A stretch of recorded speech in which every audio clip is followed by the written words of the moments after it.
Happy New Year, everyone, and welcome to our first Trail Went Cold episode of 2023. I'm your host, Robin Warder, and if you grew up watching Unsolved Mysteries, you'll probably recognize that music we just played, as it always preceded the sound of Robert Stack's voice uttering the immortal word, update. Yes, it is now time for the Trail Went Cold's third official update episode, in which we'll be discussing cases that we once featured on this podcast and have either been solved or had some major developments this year. And believe me, when I started the Trail Went Cold nearly 7 years ago, I never envisioned that we would someday have enough material to produce an entire trilogy of update episodes, but we are living in a pretty amazing era for true crime when it comes to solving cold cases. Our podcast released our first special update episode at the start of 2020, which was episode number 155, and our second update episode, which was episode number 257, came out at the end of last year. For the first 9 months of 2022, I did not plan on releasing a new update episode this year, since I didn't believe there was enough new material to discuss. But once autumn rolled around, the floodgates seemed open, and the past few months have seen some pretty surprising developments. 2022 has been a huge year for true crime overall, with major developments in a number of high-profile cases. We've seen the arrest of a suspect in the Delphi murders, Adnan Syed having his conviction overturned for the murder of Hae Min Lee and getting released from prison, Paul Flores finally going on trial and being convicted of the murder of Kristen Smart, and we've also seen two of the most famous unidentified decedents of all time, the Somerton Man and the Boy in the Box, finally get their names back. However, as huge as this year was, this particular episode will be focusing entirely on cases which were featured on the Trail Went Cold. We'll also be exclusively discussing developments which took place in 2022, so if you want to learn about the cases which were solved prior to this year, I'd recommend going back and listening to our previous updates on episodes number 155 and 257. So without any further ado, let us now begin the Trail Went Cold's third official update episode.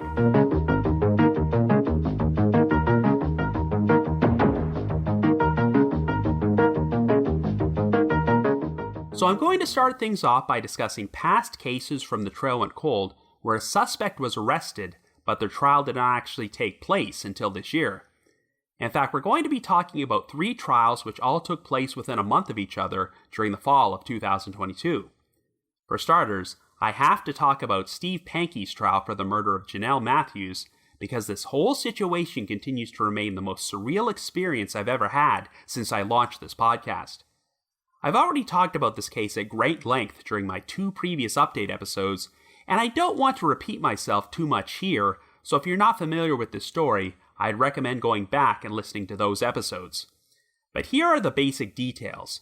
On the evening of December the 20th, 1984, 12-year-old Jonelle Matthews had sung in a choir at a Christmas concert in her hometown of Greeley, Colorado, before she was dropped off at her house by her friend's father.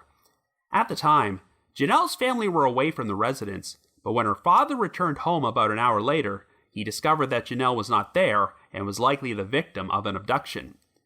She would remain a missing person until July the 23rd, 2019, when a construction crew were excavating in a rural area about 15 miles from the Matthews residence and turned up some skeletal remains.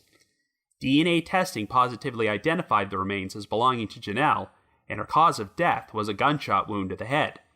Within months, the Greeley Police Department announced that they had a person of interest named Steve Pankey, who lived only 2 miles away from the Matthews residence in 1984 and had since moved to Idaho.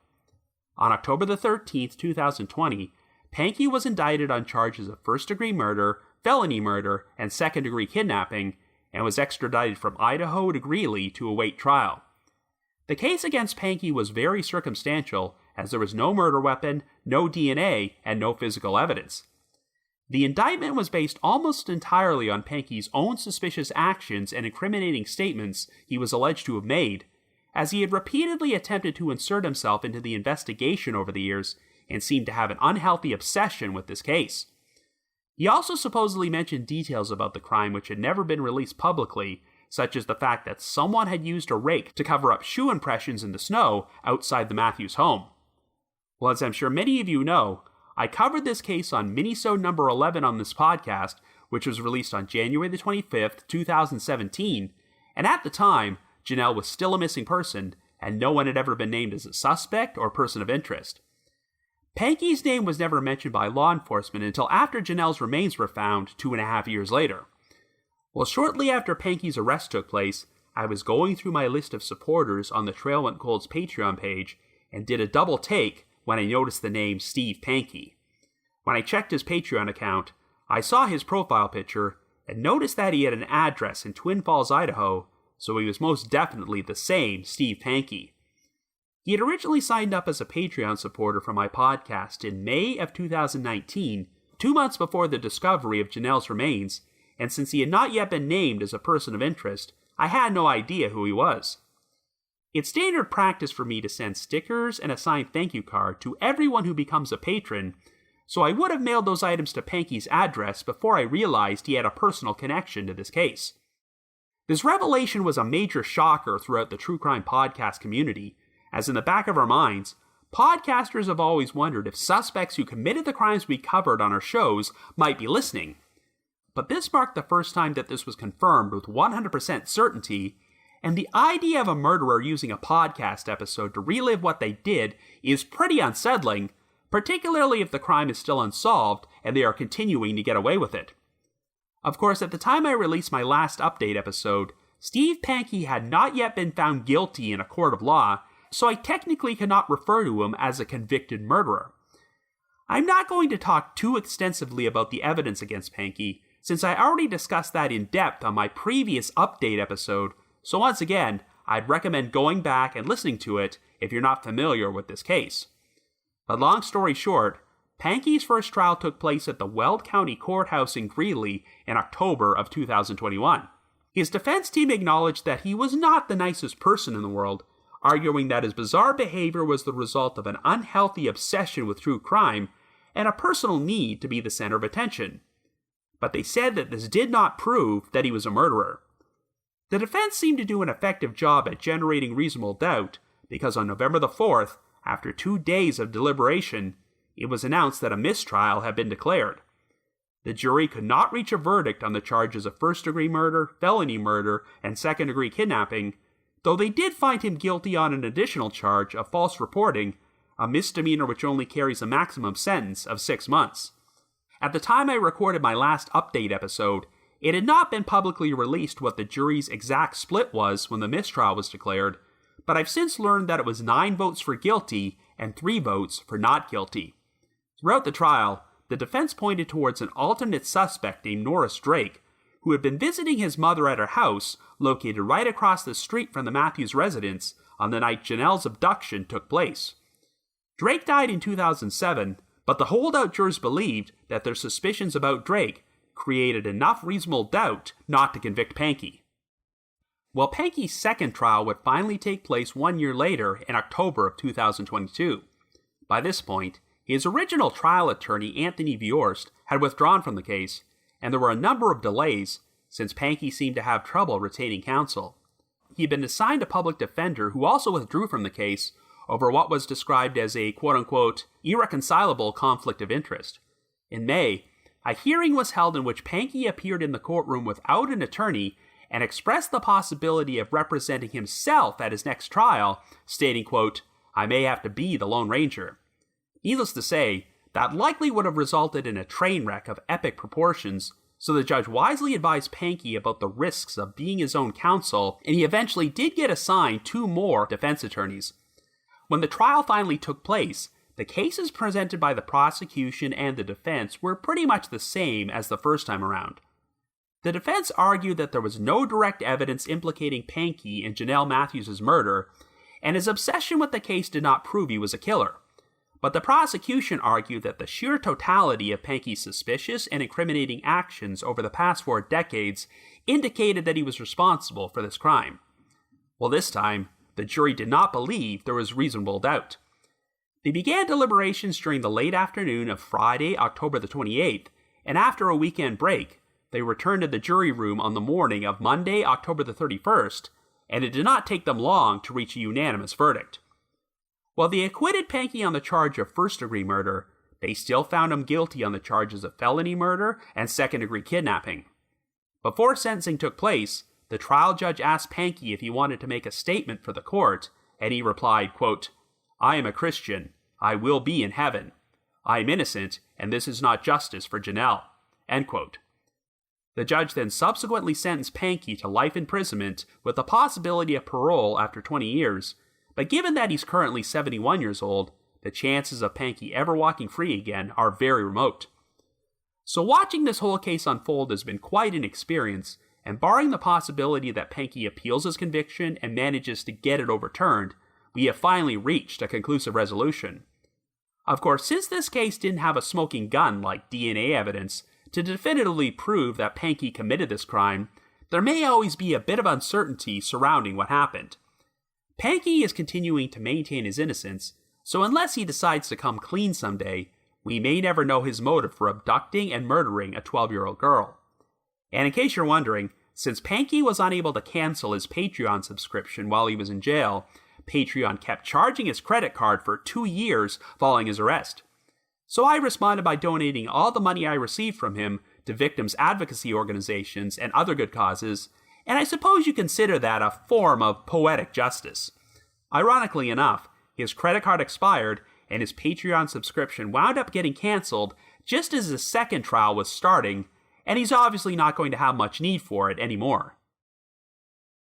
So now we're going to discuss a murder trial where there was less uncertainty about the outcome because the defendant was uncovered through those wonderful processes known as DNA profiling and genetic genealogy, which have led to the resolution of a lot of cold cases these past 5 years.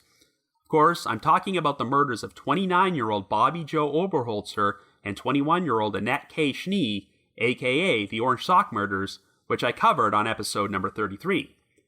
Both victims were shot to death after they were picked up hitchhiking in the town of Breckenridge, Colorado on the evening of January 6, 1982, and what really made this case stand out is that Bobby and Annette were each murdered by the same perpetrator at different times and at different locations. Even though the crimes took place 13 miles apart, investigators figured they were connected because an orange booty sock which belonged to Annette was found at Bobby's murder scene as it likely fell out of the killer's vehicle. One of Bobby's gloves had traces of blood on it, and a bloody tissue was found at the scene, and for years, the authorities mistakenly assumed that the blood belonged to her. But during the early 1990s, DNA testing showed that the blood had a male profile, meaning that Bobby likely fought back against her killer and may have drawn blood by hitting him in the face with a special brass keyring she always carried around as a defensive weapon. Of course, this new revelation occurred around the same time period when the case was featured on Unsolved Mysteries, and while the authorities had initially suspected Bobby's husband, Jeff Oberholzer, DNA testing would exclude him as a source of the blood, and he was finally cleared as a suspect. Well, long story short, when genetic genealogy finally became a tool in criminal investigations decades later, it wound up leading the authorities towards 70-year-old Alan Lee Phillips, who had never popped up on the radar as a suspect.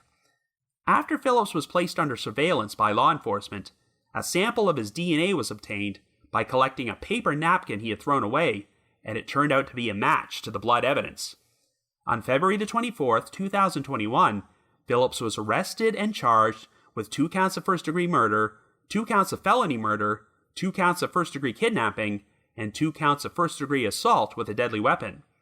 And in a surprising turn of events, it would turn out that on the same night he committed the 2 murders, Phillips wound up getting his pickup truck trapped in a snowdrift on a remote road. The location was not far from where Bobby had been killed, and Phillips was rescued after using his headlights to send out a distress signal to a plane flying overhead. The temperatures that night hovered around minus 20 degrees, so if Phillips had not been rescued, he easily could have frozen to death, which would have been the ultimate form of karma after what he just did. Well, even though Phillips survived, he would face karma in a totally different way 4 decades later when he went on trial for the 2 murders in Park County District Court in September of 2022. Now, given that he was linked to the crimes via DNA evidence, Phillips's defense team would have their work cut out for them, but they tried to argue that since the evidence was 40 years old, it had been mishandled and tampered with, so the DNA results were not reliable. And even though Jeff Oberholzer had previously been cleared by DNA testing, the defense still attempted to point the finger at him as an alternate suspect, alleging that he had gone into a violent rage because his wife had brought home cold pizza the day before the murders. So let's look at the opposing arguments here. The prosecution argued that the odds of the DNA belonging to anyone else besides Phillips were 1 in 17 quadrillion, and to put that in perspective, a quadrillion is a total of 15 zeros. The defense said that a mild-mannered husband with no documented history of violence decided to murder his wife and another woman over cold pizza. Gee, I'm sure the jury must have had a real tough time with this one. Well, not surprisingly, on September the 15th, the jury only deliberated for just over 4 hours before they found Phillips guilty on all 8 counts which had been filed against him, and he would receive 2 consecutive life sentences without the possibility of parole. At the time of this recording, Phillips has never been linked to any other murders, though it would not be much of a surprise if it turned out he had other victims. It's hard to imagine someone being brazen enough to kill 2 separate victims at 2 separate times on the same night, and then go on living the rest of their lives without harming anyone. But then again, maybe Phillips felt that getting trapped in the snow and nearly freezing to death that night was a major wake-up call, and he didn't want to push his luck again. But I'm sure he never envisioned that the blood evidence he left behind would ultimately lead to his downfall, and if Bobby did not have the wherewithal to hit him before she was killed, who knows if this case would have ever been solved. Regardless, as someone who has been haunted by the Orange Sock murders ever since I saw it on Unsolved Mysteries 30 years ago, I cannot tell you how surreal it is to finally see a conclusive resolution in this case. 48 Hours recently produced an episode about this story, which featured a current interview with Jeff Oberholzer, and he still comes across as a genuinely nice man. After being unjustly accused of this crime for years, it's so nice to see Jeff, as well as the rest of Bobby and Annette's loved ones, finally witness justice be served. The next trial I want to talk about took place in Scotland and involved 80-year-old Bill MacDowell facing murder charges for his role in the disappearances of 36-year-old Renee MacRae and her 3-year-old son, Andrew MacRae. I covered this one on episode number 21 of the podcast, and this trial was a long time coming, since MacDowell was arrested all the way back in September of 2019. Of course, COVID-19 turned the entire world upside down 6 months later and caused a lot of delays in the court system. Since MacDowell was suffering from health problems, there was some question about whether he would even live long enough to stand trial. By the time the trial finally took place, Bill's wife described him as a quote-unquote walking dead man, and he showed up to court in a wheelchair. Unlike the Orange Sock murders, this case did not have DNA evidence, and the victim's remains had still not been recovered, so no one could be certain how this one would turn out. As a recap, Renee and Andrew MacRae both went missing on November the 12th, 1976, after leaving Inverness, Scotland on a weekend road trip, and Renee's abandoned burning car would be discovered in an isolated lay-by next to the A9 road. Bill MacDowell soon became the prime suspect because even though he was already married, he had spent the past 4 years carrying on a secret affair with Renee, who was separated from her own husband, Gordon MacRae. It also turned out that Bill was Andrew's biological father, and even though Renee had told people she was planning to visit her sister, the actual purpose of her weekend trip was to see Bill. Since Bill specifically asked Renee to bring Andrew along on the trip, it was suspected that he murdered both of them in order to prevent the big secret about the boys' paternity from coming out. In the months prior to Bill's arrest in 2019, the investigation had been rejuvenated after the authorities drained a quarry located near the lay-by where Renee's burning car had been found. They wound up finding wheels, which were believed to belong to a pushchair that Andrew had been using at that time, which disappeared alongside him. On the night of the disappearances, one witness recalled seeing a man wheeling a pushchair through the area, though he cannot be positively identified. Regardless, the authorities believed there was a strong enough circumstantial case against Bill to charge him with 2 counts of murder and 2 counts of perverting the course of justice. Bill's trial finally took place at the High Court in Inverness in September of 2022, with the Crown attempting to secure a conviction without Renee or Andrew's bodies. When Bill was first arrested, I had no idea what evidence would be used against him, but once the Crown painted a full picture of their case, it looked pretty damning.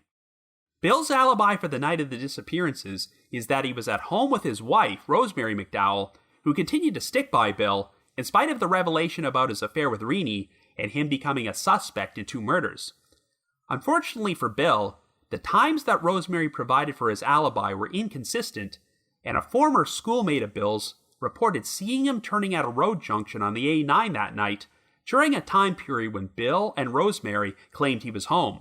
The witness said that Bill was driving a Volvo estate car, which is a very important detail because shortly before Renee's burning car was found, a number of passing motorists on the A9 recalled seeing it parked in the lay-by next to a Volvo estate car, and an unidentified man was standing beside it.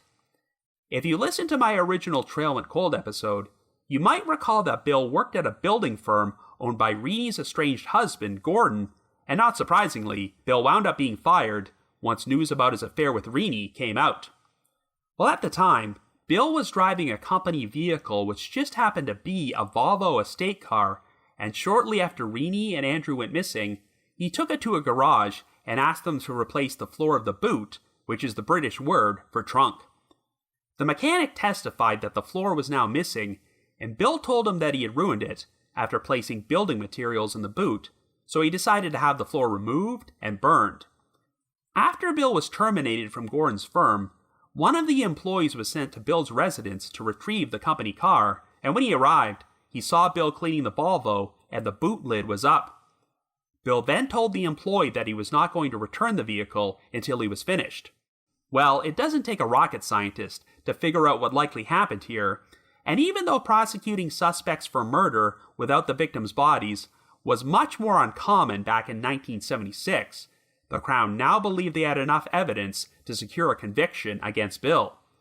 The jury seemed to feel the same way, because on September the 29th, after deliberating for just under 4 hours, they found Bill guilty on both counts of murder, as well as both counts of perverting the course of justice.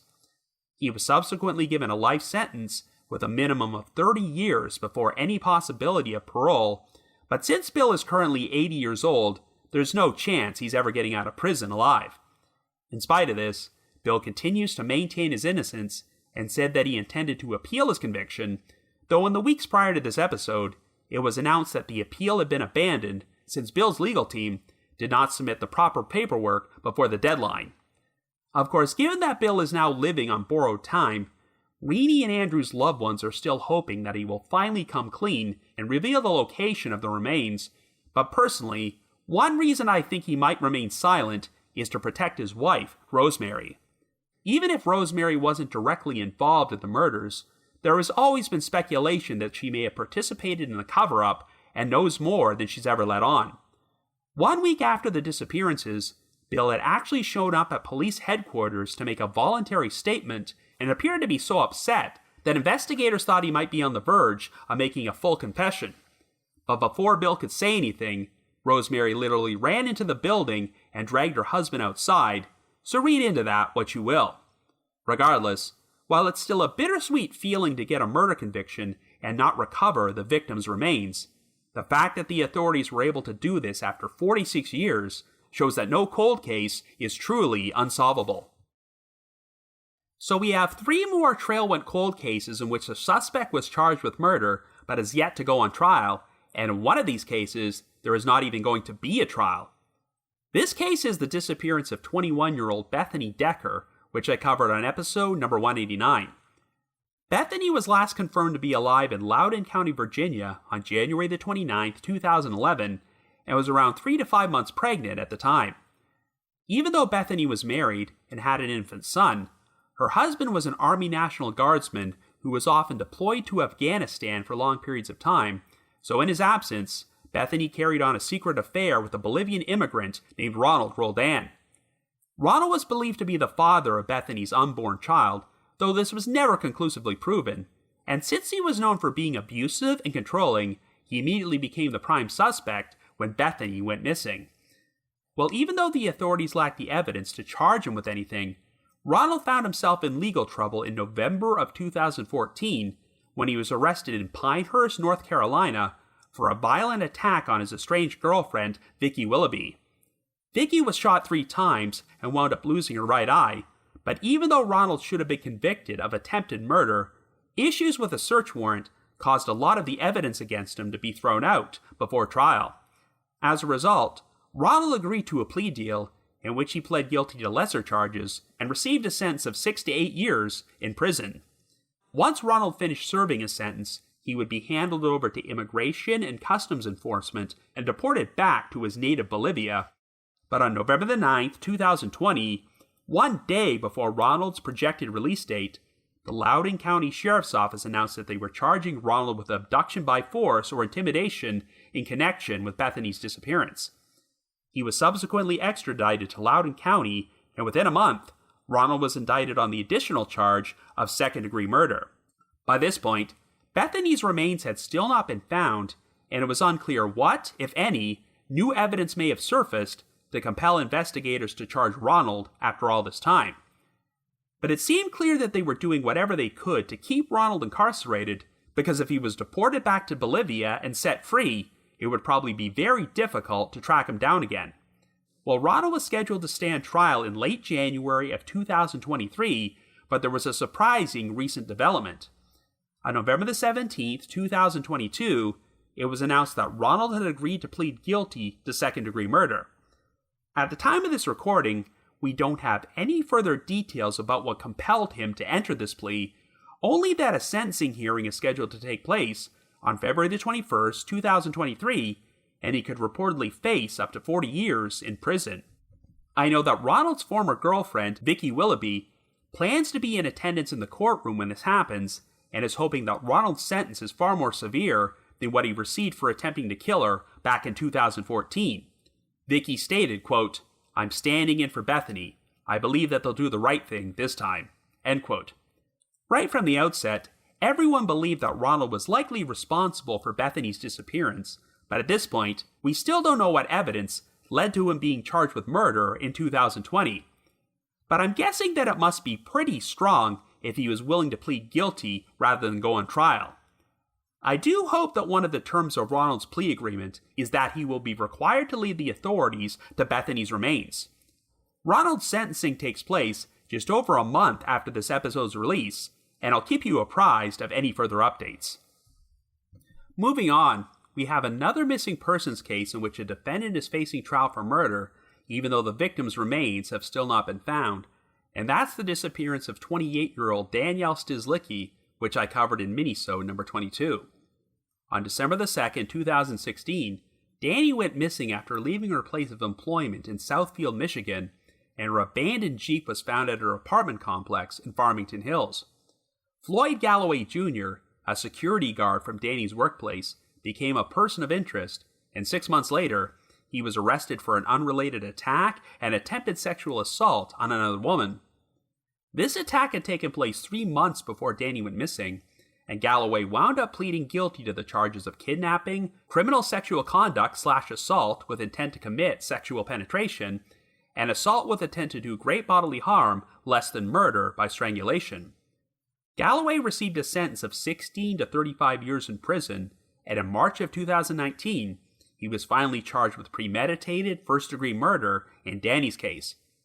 Well, here we are nearly 4 years later, and Danny's remains have still never been recovered, and Galloway's murder trial has been delayed countless times. It was last slated to begin on November the 28th, 2022, but it wound up being rescheduled again after the state's case hit a major snag. Unfortunately, we now have a situation that is very similar to when Ronald Roldan was scheduled to go on trial for his attack on Vicki Willoughby. On November the 16th of last year, Oakland County Circuit Court Judge Phyllis McMillan ruled that some of the evidence the state had gathered against Galloway would have to be suppressed at his trial, as she believed that allowing it would violate his due process rights. Galloway had been given a private polygraph test, and the polygraph examiner was so disturbed by what Galloway told him that he called the police chief in the city of Troy. The information the polygraph examiner learned was subsequently shared with the Farmington Hills police chief, and it was used as grounds to obtain search warrants for Galloway's residence, where they found a number of key pieces of evidence, including Danny's keys and her Fitbit. The problem? The polygraph examiner had been hired by Galloway's defense attorney, and the test was supposed to be private, so the examiner's decision to share the information he learned with police technically violated attorney-client privilege. And since this led to police obtaining a search warrant and the seizure of some key pieces of evidence, Judge McMillan ruled that they could no longer be used at Galloway's trial, stating, quote, "The court finds the actions of the government were outrageous." This is obviously a major setback for the state, but at the moment, they are still planning to take Galloway to trial, and the new projected start date is March the 28th, 2023. And of course, I'll keep you apprised of any further developments. Our last trial, which is scheduled to take place sometime this year, is the murder of 51-year-old Roger Dean, which was covered on Unsolved Mysteries and episode number 128 of The Trail Went Cold. On November the 21st, 1985, Roger was shot to death by a masked man inside his home in Littleton, Colorado, in what may have been a botched attempt at a kidnapping. The killer left his ski mask behind when he fled the scene, and probably never envisioned that over 45 years later, investigators would obtain a DNA profile from hair samples on the mask and use genetic genealogy to link them to a suspect. On August the 9th, 2021, it was announced that 64-year-old Michael Jefferson had been indicted on the charges of first-degree murder and kidnapping for his role in Roger Dean's death. Unfortunately, no new information has been publicly released about this case since then, so we have no further insight into what compelled Jefferson to commit this crime. However, while searching through court dockets at the Colorado Judicial Branch website, I learned that Jefferson's trial was originally slated to start in Douglas County on October the 31st of last year, but it got postponed. The website now lists the projected start date of Jefferson's trial as February the 27th, 2023, and once again, I'll keep you updated on what happens. So now I want to talk about a missing persons case which hasn't been solved, but has had a number of interesting developments these past 3 years, and that's the disappearance of 17-year-old Tracy Crowe, which I covered alongside 2 other missing persons cases back on episode number 89. On August the 5th, 1989, Tracy went missing after leaving her home in Dauphin County, Pennsylvania, and her abandoned car was discovered in the town square in Millersburg. In August of 2019, around the 30th anniversary of Tracy's disappearance, 54-year-old Matthew Webster was named as a person of interest after he was charged with perjury in connection with this case. I went into much greater detail about this in my last update episode, but long story short, Webster had allegedly gotten drunk and confessed to a female acquaintance that he and some friends were responsible for Tracy's abduction and murder, stating, quote, "It was just supposed to be a rape and done, but then it turned out to be a lot more than that." Since Webster was caught lying about this when he testified under oath in front of a grand jury, he wound up being charged with perjury. 4 months later, Webster entered a plea of no contest to the charge and received a sentence of 4.5 to 12 months in prison.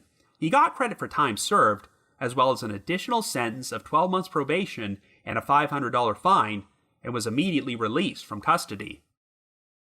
It seems like the investigation went back to square one, but on May the 27th, 2022, the Pennsylvania State Police publicly named an 89-year-old Jackson Township man named Mark Eugene Werfel as a suspect in Tracy's case. In September of 2019, after continually stalking a female neighbor and making repeated attempts to break into her home, Werfel was arrested on numerous charges of burglary, trespass, stalking, and harassment. He would spend the next 2.5 years at the State Correctional Institution at Laurel Highlands, as it offers specialized care for elderly inmates, and a competency hearing was held to determine if Werfel was mentally fit to stand trial. During the hearing, a state trooper testified that Werfel was a suspect in Tracy Crowe's disappearance, marking the first time this information had ever been released publicly. In addition, it was revealed that Werfel was being investigated for the suspicious death of his own wife, Doris Werfel, and a number of sexual assaults. It also turned out that after receiving a tip from one of Werfel's neighbors, police had performed searches on a property Werfel owned, but nothing was found. In fact, the tip was provided by the woman whom Werfel had stalked, and his harassment of her began almost immediately after the search took place.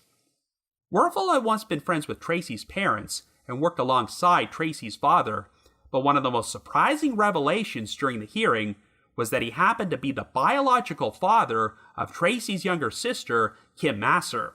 While Werfel was incarcerated awaiting trial, Kim came to visit him in the prison hospital on multiple occasions and secretly recorded a pair of conversations they had in which Werfel claimed he had been arrested in order to tie him to Tracy's disappearance.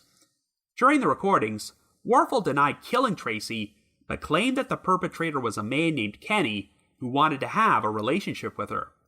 Since Kenny was married, Tracy rebuffed him, and this reportedly led to him killing her. Warfel speculated that Kenny disposed of Tracy's body in a mine shaft and kept some of Tracy's clothing as a souvenir. Following Warfel's hearing, a judge ruled that he was not mentally competent to stand trial on all the charges against him, as an expert had testified that he was suffering from dementia. Since there was little chance of improvement, Warfel was released from jail and became an inpatient at the University of Pittsburgh Medical Center in Harrisburg. However, less than 2 months following his release, Warfel found himself back in jail on a number of new charges, including indecent assault and aggravated assault, after repeated complaints that he had groped, harassed, and made threats and inappropriate sexual comments towards the nurses at the hospital. He has been sent back to the State Correctional Institution at Laurel Highlands and is still incarcerated there today. In regards to the claims that Warfel made about Tracy's murder during his recorded conversation, the Dauphin County District Attorney has stated that some of Warfel's statements on the tape are, quote-unquote, very significant. Obviously, you're going to have to take claims that were made by an 89-year-old man suffering from dementia with a huge grain of salt, but it sounds like investigators have good reason to believe that Warfel was involved in Tracy's disappearance. So at this point, I really have no idea what to make of this case, particularly after hearing this new revelation that Warfel was the biological father of Tracy's sister. I also don't know if Warfel has any connection to Matthew Webster, or if the incriminating statements that Webster supposedly made have any relevance to this case. Obviously, given Warfel's advanced age and medical issues, he's definitely living on borrowed time, so even if he was responsible for what happened to Tracy, it's unlikely he'll ever stand trial for it. But at the very least, it sounds like the investigation has been rejuvenated, and I'll certainly be keeping my eye out for any further updates. Now I want to talk about a case I covered all the way back on episode number 8 of this podcast, which sounded like it was on the verge of being solved nearly 4 years ago, but we didn't get a conclusive resolution until earlier this year. And of course, I'm referring to the El Dorado Jane Doe. As you recall, the El Dorado Jane Doe was a young woman who was shot to death by her ex-boyfriend and alleged pimp, James McAlphin, at the Whitehall Motel in El Dorado, Arkansas on July the 10th, 1991. Even though McAlphin was quickly charged and convicted of her murder, it turned out that the woman had been living under a stolen identity and had used a number of different aliases over the years, so none of her friends and acquaintances knew who she really was. In January of 2019, it was announced that genetic genealogy had linked the El Dorado Jane Doe's DNA to an Alabama woman named Christina Tilford, who was technically the victim's second cousin. However, Tilford and her relatives did not seem to have any idea who this woman was, so one of the most prevalent theories was that a male member of this family may have conceived an illegitimate child with someone the rest of the family did not know about. For the next 3 years, there was pretty much radio silence on any further updates on this case, so I'm guessing it took a long time to put the pieces of the puzzle together and figure out El Dorado Jane Doe's true identity. But on May the 24th, 2022, it was finally announced that the victim had been positively identified as a woman named Kelly, though for privacy reasons, her surname has never been released publicly. Most of the information about Kelly's background was shared in a blog post written by Yolanda McClary, a genealogy expert who worked on this case, and it's clear that Kelly lived a very difficult life. She had originally been born in Virginia in 1968, making her 23 years old at the time she was murdered. Kelly's mother was named Brenda, and she also had a half-sister who was 3 years younger than her. Even though Brenda had a couple of different husbands during Kelly's childhood, one of whom was very abusive, it does not sound like Kelly ever met her biological father.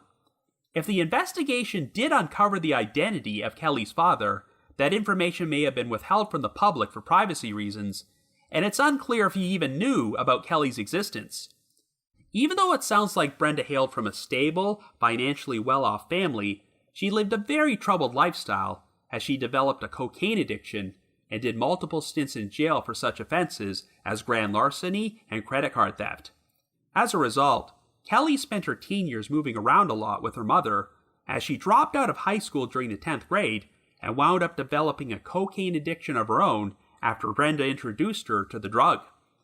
Kelly did a stint in rehab at age 18 and spent the next 5 years living in a number of different states, though she pretty much broke off all contact with her mother, and at the time of her murder, she was living under the name Cheryl Ann Wick after stealing that identity from an exotic dancer. As for Brenda, she moved to Florida to live with her own sister in 1992, and even though she was asked where Kelly was, Brenda did not know or even seem to care all that much. Brenda died in 2008, and it would not be until last year when the rest of Kelly's family finally got conclusive answers about what happened to her. We will probably never know the full truth about why Kelly had a genetic connection to Christina Tilford, but I'm guessing that Kelly's biological father probably hailed from that family and he had a child with Brenda at some point. Whatever the case, even though we don't know Kelly's full name, it's nice that she at least has her identity back and we no longer have to refer to her as the Eldorado Jane Doe. As I'm sure you know, many of the cold cases which have been solved these past few years involve unidentified decedents. Thanks to the work of organizations like the DNA Doe Project and Othram Incorporated, over 150 John and Jane Does have gotten their identities back through the use of forensic genealogy. And the number just keeps climbing, as hearing about a successful identification is pretty much a weekly occurrence these days.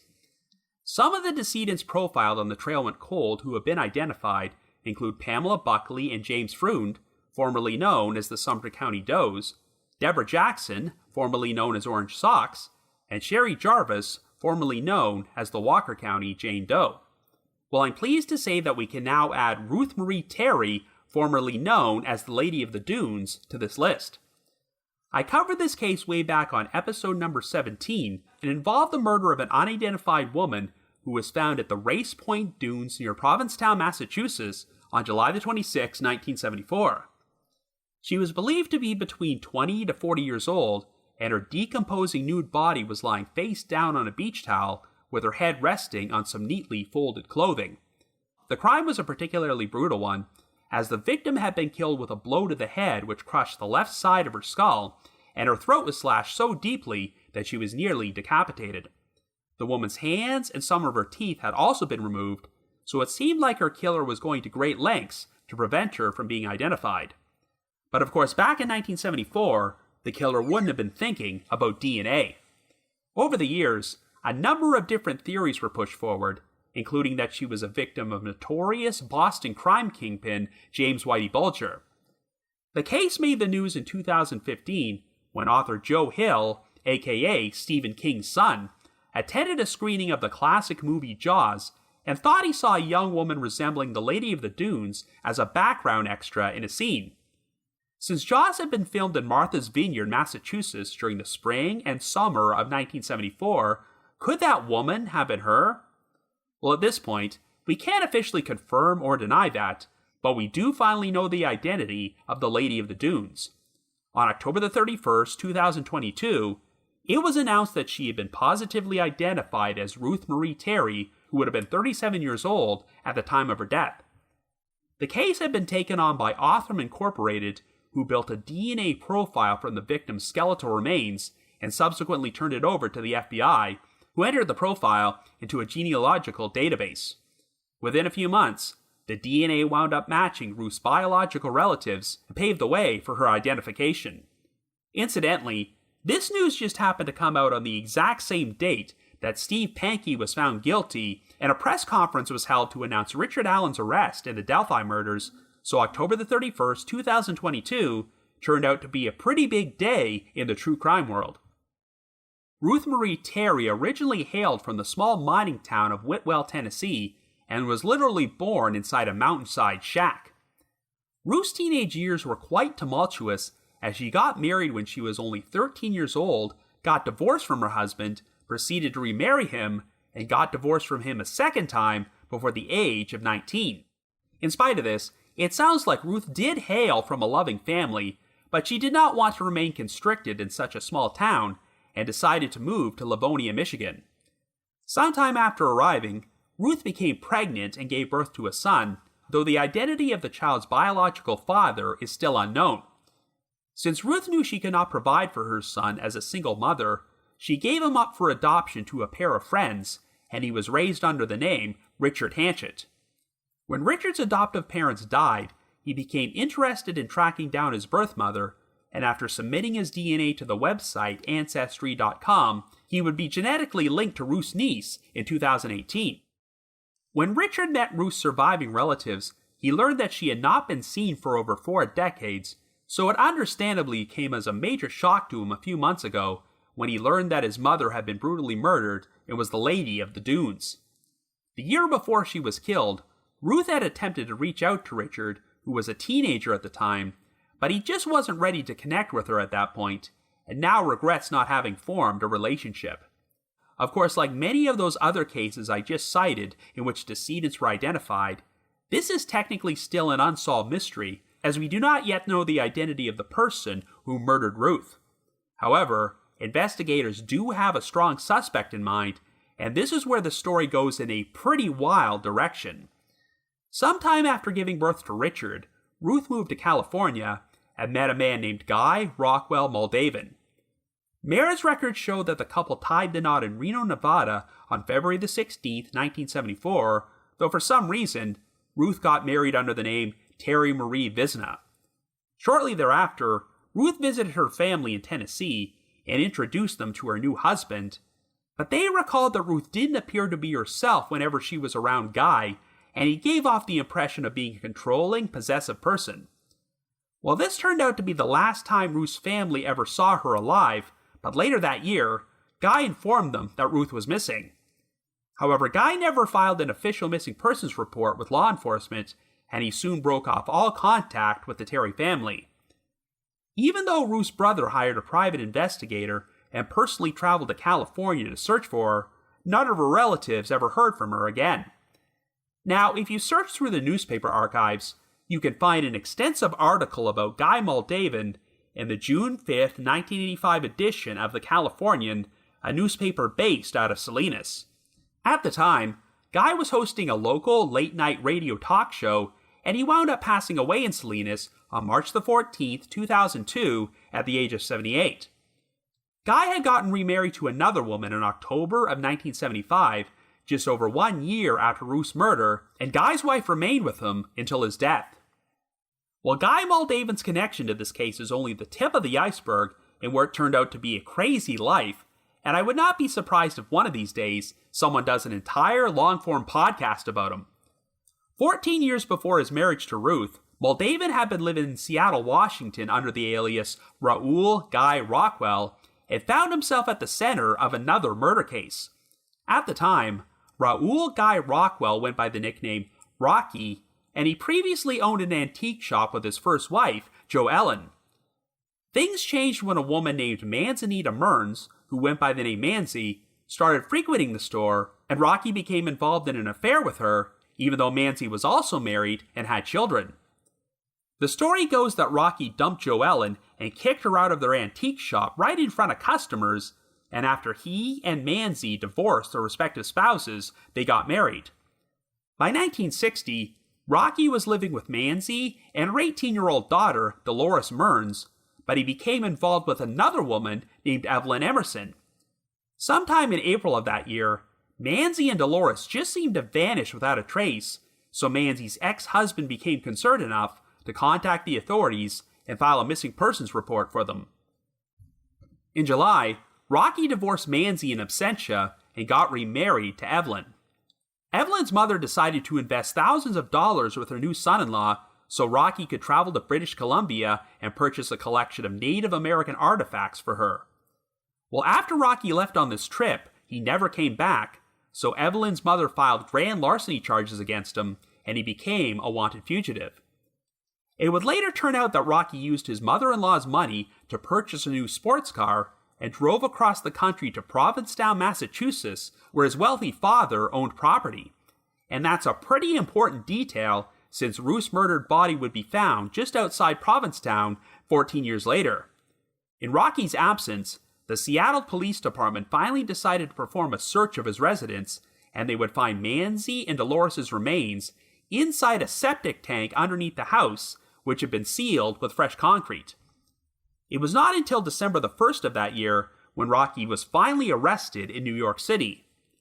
After Rocky was extradited back to Seattle, prosecutors decided that there was just not enough evidence to file murder charges against him for the deaths of Manzi and Dolores, so he only went on trial for grand larceny and was found guilty and received a 15-year prison sentence. However, after serving only 13 months, Rocky's sentence was suspended, and he was allowed to go free on the condition that he paid back all the money he stole. After this, Raoul Guy Rockwell started going by his original birth name, Guy Moldavan, and he would eventually marry Ruth Marie Terry, who was his fourth wife by that point.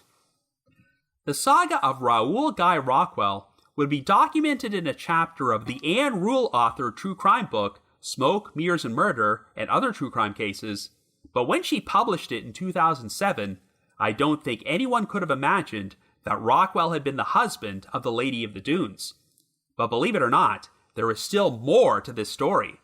When Rockwell was a wanted fugitive in 1960, the newspapers reported that he was also wanted for questioning for a double murder which took place in Humboldt County, California, 10 years earlier. On June the 18th, 1950, 22-year-old bread truck driver Henry Baird was murdered after he was shot in the back of the head with a .32 caliber weapon. When Henry's body was found, he was clad only in his shoes and socks, and his clothing was neatly piled nearby. Henry had last been seen with a 17-year-old waitress named Barbara Kelly, and her clothing was piled underneath his, but even though Barbara was also presumed to have been murdered, her body was never found. At the time, Guy Moldavan, who was still going by Raoul Guy Rockwell, lived in the nearby town of Fortuna with his first wife, Jo Ellen. Jo Ellen's parents owned one of the two restaurants in Fortuna, and Rockwell worked there as a short-order cook. While Henry Baird often visited this restaurant, since it happened to be on his route as a bread truck driver, and Barbara Kelly worked as a waitress in the town's other restaurant.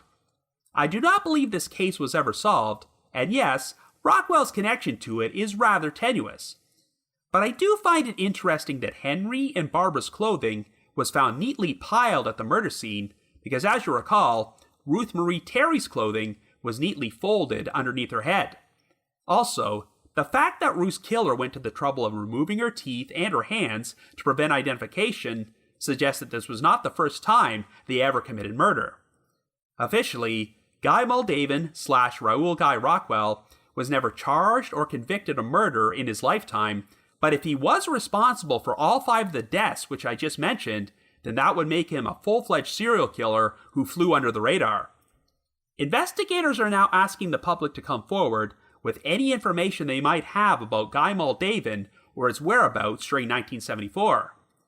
When you consider that Guy's family owned property in the Provincetown area, and he seemed very unconcerned when his wife went missing without explanation, he is definitely the most likely suspect to be Ruth's killer. However, he is now deceased, and I don't get the impression that the perpetrator left any DNA evidence behind, so it may be difficult to conclusively link Moldavan to the crime after all these years. But at the very least, Ruth Marie Terry has finally gotten her name back, and her family now has answers about what happened to her. Anyway, out of all the cases which I featured on The Trail Went Cold, one which wasn't near the top of my list of cases I expected to see solved this year were the Durham family murders, which I covered on episode number 234. On February the 3rd, 1972, while a snowstorm was raging on outside, 51-year-old Bryce Durham, his 44-year-old wife Virginia, and their 18-year-old son Bobby Joe were all murdered during a home invasion at their residence in Boone, North Carolina. All 3 victims were found with their heads submerged in the bathtub, which was filled with water, and their hands were tied behind their backs. The exact cause of death for Bryce and Bobby Joe was drowning, while Virginia was murdered by strangulation. Bryce's abandoned vehicle was found about a mile from the residence, and some valuables which had been stolen from the family were inside. It seemed like the killer or killers had attempted to steal the vehicle, but wound up getting stuck in the ditch due to the bad weather. Since the house was completely ransacked, the scene resembled a burglary gone wrong, but investigators wondered if there was a more personal motive for the crime. The Durhams had a 19-year-old daughter named Ginny, who lived at a nearby trailer park with her 20-year-old husband, Troy Hall. That night, Troy claimed that he received a panicked phone call from Virginia, who said that the family was being attacked in their home by 3 black men before the line suddenly went dead. This compelled Troy and Ginny to hitch a ride with a neighbor and drive to the family's residence to check on them, and when Troy discovered the bodies, he called the police.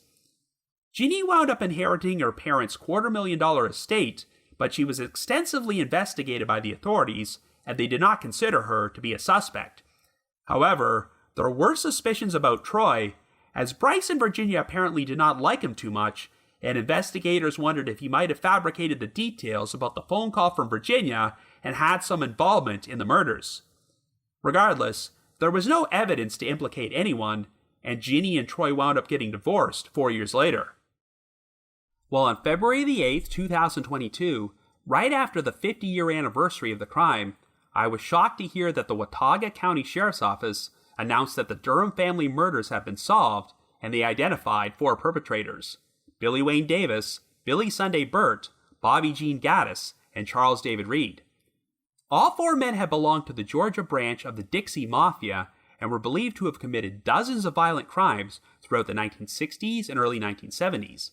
In fact, in December of 1973, all 4 men were involved in the home invasion murder of an elderly couple named Reed Oliver and Lois Fleming, which took place in Rennes, Georgia, and had a number of similarities to the Durham family murders.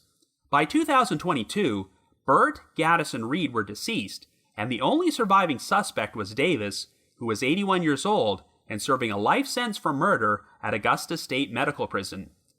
The investigation had been rejuvenated in 2019 when the White County Sheriff's Office in Cleveland, Georgia, was contacted by Billy Sunday Burt's son, Shane Burt, who was seeking assistance with research on a true crime book he was working on. Billy Sunday Burt had been incarcerated since the 1970s for other murders, and his son frequently visited him in prison where they discussed his past crimes. According to Shane, before his father died in 2017, he had heard him relay a story about his involvement in the home invasion murder of 3 people which took place in the North Carolina mountains. Burt implicated Davis, Gaddis, and Reed in the crime and said that they almost got caught because a bad snowstorm took place. When Shane shared this story with the White County Sheriff's Office, they relayed this information to the Watauga County Sheriff's Office, who would spend the next 2.5 years reinvestigating the Durham murders. Since Davis was the only surviving perpetrator, he was interviewed in prison multiple times, and while details are sketchy, investigators have confirmed that Davis was able to provide details about the crime which were not known to the general public. Davis claimed that he only acted as the getaway driver while his 3 accomplices killed the family, but the authorities are skeptical of this, as Davis apparently shared specific details about the murder scene which he should not have known unless he was inside the residence. Regardless, investigators said they found enough evidence to corroborate Davis's story and convince them that these 4 men were responsible for the murders. And the fact that they went on to commit a very similar home invasion murder less than 2 years later is pretty compelling. Since Davis is 81 years old and is going to remain in prison for the rest of his life, no additional charges will be filed against him for his role in this crime. Investigators do believe that the murders of Bryce, Virginia, and Bobby Joe were a hired hit, though they have not yet determined who ordered it.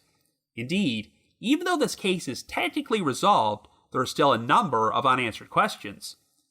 The Durhams had only lived in Boone for just over 2 years prior to their deaths, and Bryce ran a local auto dealership, but they were known for being a quiet family who mostly kept to themselves and didn't have any known enemies or history of illegal activity. If you're wondering about the surviving daughter, Ginny, she is still alive and publicly expressed her thanks towards law enforcement for never giving up on finding answers for her family's murders. As for Troy Hall, following his divorce from Ginny, he went on to practice law in Lawrenceville, Georgia, and passed away in December of 2019. I definitely still have concerns about this phone call that Troy supposedly received from Virginia, as he claimed she told him that the family were being attacked in their house by 3 black men, but all 4 of these suspects from the Dixie Mafia were white. Here is what Watauga County Sheriff Len Hagman had to say about Troy. Quote, "I've had my suspicions for years and years, and I'm not the only one who had these suspicions. But the fact is that one of the most important people to ask is now deceased. We didn't find anything out about Troy. I talked to Troy many times, and he wasn't going to reveal anything. He was a very smart guy. He was an attorney, he had a legal mind. He knew the right things to say, he always did." End quote. Sheriff Hoagland also expressed his belief that Ginny was genuinely scared of Troy, and it's been mentioned that the former headquarters of Georgia's Dixie Mafia was the town of Winder, which is just outside of Lawrenceville, where Troy went on to practice law. But even if Troy wanted to have his in-laws murdered because they didn't like him, or he wanted to cash in on their estate after his wife inherited it, let's not forget he was just a 20-year-old university student at that time. I don't get the impression that Troy had a lot of money at his disposal, so I'm not sure how someone that young arranges for the Dixie Mafia to travel all the way from Georgia to North Carolina for a hired hit. It's been nearly a year since the authorities announced that this case was solved, and I've yet to learn any further details about what happened, so it's possible that we may never know the full story. Even so, it's still pretty amazing that a triple murder from 1972 could have a resolution 50 years after the fact. So now we're going to talk about a case I covered on episode number 149, and that's the disappearance of 50-year-old Robert Hoagland, who went by the nickname Hoagie. And quite frankly, this might be the most shocking update out of any case I've ever covered on The Trail Went Cold. At the time of his disappearance, Hoagie was married with 3 adult sons and was living in the Sandy Hook section of Newtown, Connecticut. The last confirmed sighting of him took place on July the 28th, 2013, when a neighbor saw him mowing the lawn outside his house, but he subsequently vanished without a trace. The following day, Hoagie was scheduled to pick up his wife Lori from John F. Kennedy International Airport in New York as she was returning home from a lengthy trip to Turkey.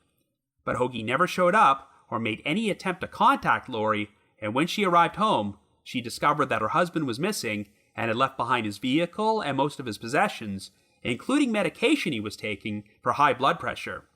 There were a few pieces of evidence to suggest that Hoagie might have decided to disappear voluntarily, as he had installed a program on his personal computer which was designed to erase all trace of his internet history. And back in 1994, Hoagie felt so ashamed about his inability to secure steady employment and support his family that he decided to take off from them before returning 3 weeks later. Hoagie also purchased a map of the eastern United States on the morning he went missing, and had withdrawn $600 from his bank account a few days earlier for reasons that were never explained. However, he also left behind additional money in his account and valuables which he kept inside a personal safe at his house, so he really didn't seem to have many resources at his disposal to take off. At that time, Hoagie's son Max was struggling with addiction issues and had recently stolen 2 laptops his mother owned, which he was planning to sell for drug money. Max would accuse 2 criminal associates of stealing the laptops from him, and shortly before he went missing, Hoagie decided to confront these 2 guys with a lead pipe. Of course, this led to speculation that Hoagie may have become a victim of foul play, but there were no signs of any struggle or forced entry at his residence, and investigators could not find any evidence that Max or his 2 criminal associates were involved in Hoagie's disappearance.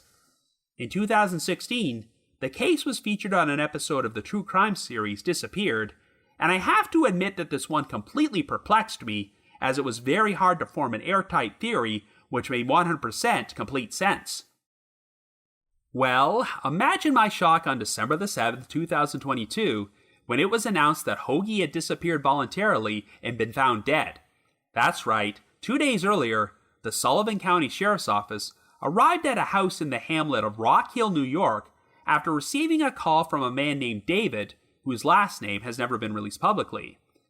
David claimed that he shared the house with a roommate, Richard King, and after not seeing him leave his bedroom for 3 days, David went inside and discovered that his roommate was dead.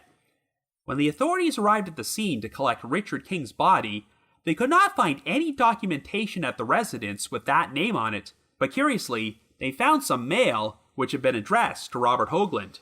According to David, his roommate had told him that he was going to be receiving some mail there under a different name, but provided no explanation for this. The sheriff's office proceeded to search Robert Hoagland's name on the internet and discovered that he was a missing person and had a striking resemblance to Richard King. After reaching out to the Newtown Police Department, they were able to establish that Richard King was definitely Robert Hoagland living under a false identity. At the time of this recording, his exact cause of death has not been released publicly, but the authorities did confirm that there was no foul play involved, and Hoagie was 59 years old when he died. So as you can imagine, this only opens up a ton of questions. There have been documented cases of people abandoning their families and starting a new life, and ironically enough, one example of this involved a man named Richard Hoagland, no relation, who was reported missing by his family in Indianapolis in 1993, before he was discovered to be living in Florida under a stolen identity with an all-new family 23 years later. But obviously, that sort of thing was much easier to do in 1993 than the digital world of 2013, so at this point, we have no idea how Robert Hoagland pulled it off, especially since he didn't seem to have more than $600 on him when he took off. Rock Hill is only about 90 miles away from Newtown, and in the years following Hoagie's disappearance, there were actually reported eyewitness sightings of him in New York State. In most missing persons cases, sightings like this are usually mistaken, but knowing what we know now, perhaps these ones were actually legitimate. Well, on the same day I recorded this episode, the Times-Union, a newspaper based out of the Capital Region of New York, published an extensive story which filled in some of the details of Hoagie's disappearance. Hoagie became roommates with David in November of 2013 after answering an ad which had been posted on Craigslist, as David had recently ended his own marriage and was looking for someone to share a rented house with. When Hoagie, going by the name Richard King, responded to the ad, he told David that he had recently separated from his wife. He also said that he had no identification since he had, quote-unquote, left everything behind, and he always paid his share of the rent to David in cash. In 2020, David purchased his own home in Rock Hill and asked Hoagie if he wanted to continue living with him as his roommate, as they had developed such a close relationship that David practically considered him to be like a brother. During his time living in the area, Hoagie worked as a contractor for a firm that appraises homes in the Hudson Valley and Catskills, and prior to his disappearance, he had been a self-employed real estate appraiser in Newtown. Hoagie also drove around in a car which the company had loaned to him.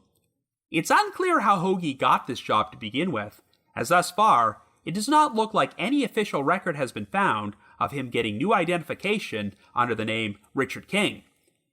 David said that Hoagie lived a pretty simple life, which is how he managed to stay under the radar for 9 years, even though his disappearance garnered national coverage.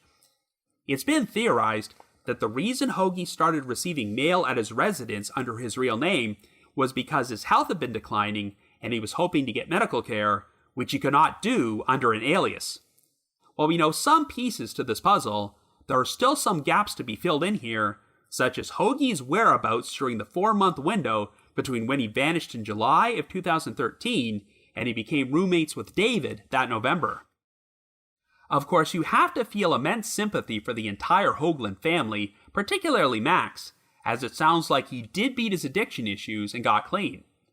But he still had to live under a cloud of suspicion and face accusations over potentially having murdered his own father, who was alive the entire time and never came forward to clear his son's name. About a year after the release of my Trail Went Cold episode, I actually received a very nice email from one of Hoagie's other sons, Chris, who was quite complimentary about how I handled his father's case. Chris is now living in Minnesota, and following the discovery of Hoagie's body, he stated to the media, quote, "It's pretty confusing. We're trying to handle it right now, to be honest. Haven't really figured out the details," end quote. At the moment, this is the only public comment I've seen by anyone from the Hoagland family, so I can only imagine the shock they must be feeling. Since Hoagie is no longer around to explain his actions, we may never know the full truth about why he did this, but here's one final cryptic clue. About 5 months before Hoagie's death, a poster under the username OKAD785 left a comment on a post about this case on the Unresolved Mysteries subreddit, which seemed a bit odd, since the post was originally written over 5 years ago. Some people believe this commenter may have actually been Robert Hoagland himself, justifying his decision to run away. I'm going to read the entire comment word for word and let you judge for yourself. Quote, "He definitely left himself. He knew Max would grow up if he left, and also he couldn't cope. Once he found himself with a metal pipe confronting his son's drug dealers, He knew he couldn't cope anymore, nor want to. Why would he come home? He was driven out. This is a case of a good, kind, gentle man whose son chose a bag of drugs over him. He left money and the house nice for his wife. That's his way of telling her he loved her, but he had to get out. I would advise him to get out too. Max is now clean and with his mother. That's what Robert wanted, and he was right. I have no doubt he has a new family and will never be seen again by his family. Max should have been thrown out of the house and told, if you don't want to choose our love over a bag of heroin, then go. And if you ever find our son again, bring him home because you're not ours. I hope Robert is peaceful and happy. I also think he shouldn't have walked away from his wife. Not the saddest story. Mother has son and father has a new life. End quote. And now I will take a few moments to talk about the Trail Went Cold's big passion case, and that's the controversial conviction of Tommy Ziegler, which I covered on episodes number 15 and 16. I'm sure most of you have already heard me talk about it ad nauseum, but long story short, Tommy was charged and convicted of the murders of 4 victims, his wife Eunice Ziegler, her parents Perry and Virginia Edwards, and a man named Charlie Mays, at his family's furniture store in Winter Garden, Florida, on Christmas Eve in 1975. Even though Tommy was sentenced to death with the murder, his execution never went through, and he is still on death row all these years later, and currently 77. And the saga to get new DNA testing for him has been dragging on forever. On our last update episode, Ninth Circuit State Attorney Monique Worrell had agreed to support the testing until Florida Attorney General Ashley Moody stepped in and filed motions for the courts to block it, arguing that Worrell should not have been able to consent to the testing without the approval of the Attorney General's office. Moody was also attempting to block new DNA testing for another convicted murderer named Henry Cerecci, who has been on death row since 1976. This case would work its way up to the Florida Supreme Court, and in July of 2022, they finally rejected Moody's motion, meaning that both Ziegler and Cerecci were free to seek new testing. On October the 27th, Circuit Judge Patricia Strawbridge announced that she was going to grant new DNA testing in the Ziegler case, though she was not going to sign the official order until Tommy's defense team rewrote the agreement and shared more specific details about the testing and the safeguards which would be used to protect the evidence. But Judge Strawbridge said that once the revised agreement was submitted to her, she would sign it and the testing could go forward. As far as I know, the new agreement should have been submitted a short time before the recording of this episode, so all we can do now is wait and see where this new DNA testing leads us, and hopefully we might get a conclusive answer to the saga sometime this year. And before we bring this episode to a close, I just wanted to take a few moments to mention what has appeared to be a premature false alarm in a case from this podcast, and that's the Oklahoma Girl Scout murders, which I covered on episode number 162. To recap, on June the 13th, 1977, the 3 victims, 10-year-old Denise Milner, 9-year-old Michelle Gousset, and 8-year-old Lori Farmer, were attending a summer camp for Girl Scouts in Mays County, Oklahoma, when they were all dragged out of their tent in the middle of the night and murdered. A suspect named Gene Leroy Hart would go on trial for the murders nearly 2 years later and wound up being acquitted before he died of a heart attack only 2 months following the verdict.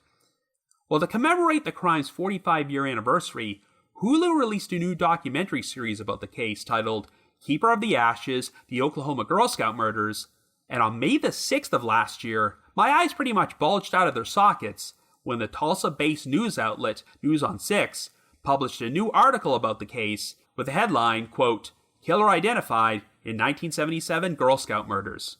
In the article, Mays County Sheriff Mike Reed confirmed that new DNA testing had been performed on the evidence years earlier, and after receiving permission from the victims' families, they were now publicly releasing the results for the first time.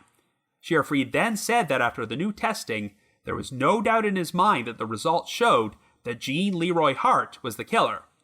Well, unfortunately, that headline turned out to be a bit misleading, as a lot of the DNA samples available in this case are too deteriorated to develop a full DNA profile, so from a technical standpoint, the results of this testing were actually inconclusive. It is true that while this new testing eliminated several other suspects, it did not eliminate Hart. But without a full DNA profile, it could not be conclusively proven that Hart was the perpetrator.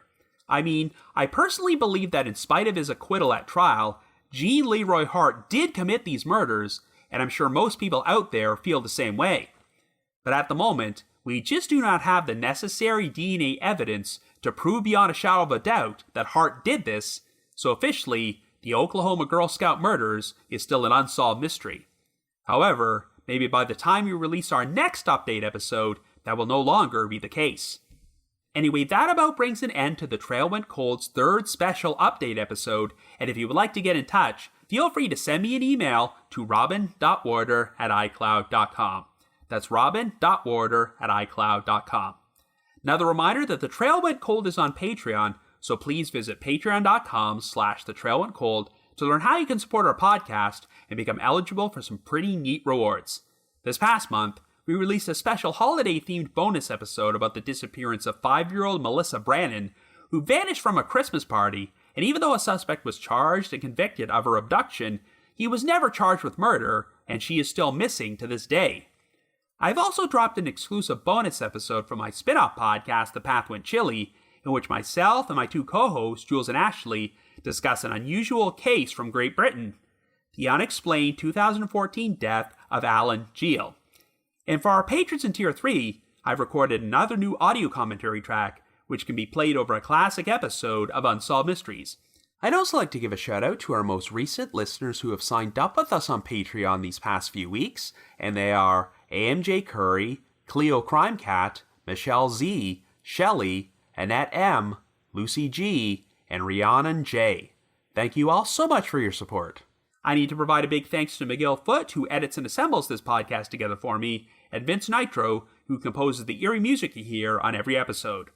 So when I started this podcast nearly 7 years ago, I thought it would be cool if maybe 1 or 2 of the cold cases I covered might get solved someday, but I never envisioned that this would happen so frequently that I'd have enough material for not 1, not 2, but 3 update episodes, and we'd get to release an entire trilogy on this topic.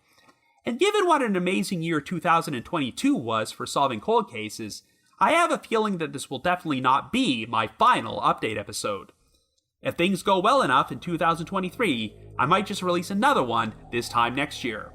So I hope you all have a great new year and join us next Wednesday as we return to our regular format and present a brand new episode about another unsolved mystery on The Trail Went Cold.